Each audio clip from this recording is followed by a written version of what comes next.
Avant que la vidéo commence, j'ai deux choses très importantes à vous dire. Si vous aimez la vidéo, n'oubliez pas le like et abonnez-vous. On essaie de sortir une vidéo par semaine de qualité, même si c'est pas encore le top. Donc s'il vous plaît, abonnez-vous si vous aimez la vidéo. Deuxièmement, si vous aimez la théorie sur Zoro, dites-le en commentaire. Parce qu'on a d'autres idées sur d'autres théories sur Zoro, comme le futur Haki Fire, ou les parents et le passé de Zoro, ou encore Zoro, prochain roi sombre et la relève de Rayleigh. Voilà, maintenant on peut y aller, c'est parti.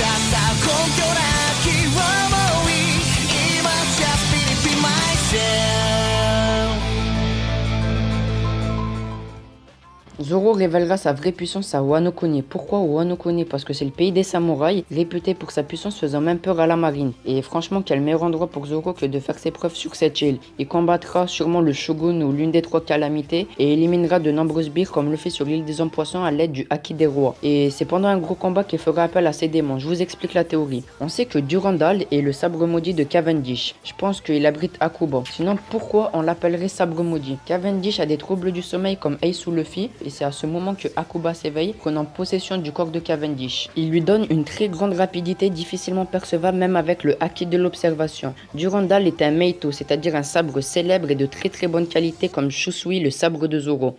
Les Meito sont donc possédés par un démon et le démon de Durandal est Akuba. J'espère que vous me suivez toujours, je vous donne un autre exemple au cas où. Shiryu est le commandant de la seconde flotte de Barbe Noire et ancien gardien en chef de la prison Dimple Down, emprisonné par Magellan pour sa violence excessive envers les prisonniers.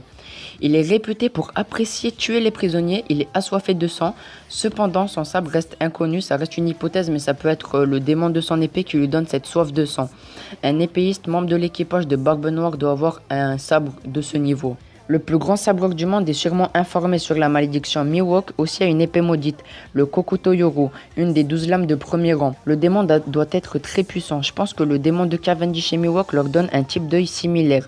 Mais contrairement à Cavendish, Mihawk maîtrise la lame et le démon n'ayant pas besoin d'être endormi ou inconscient pour utiliser sa puissance. Un peu comme Naruto et Kyuubi, Naruto fait appel à la puissance de son démon. Passons à Zoro. Je pense que Zoro a plus de un démon. On voit le premier démon quand Zoro affronte Captain Chibon.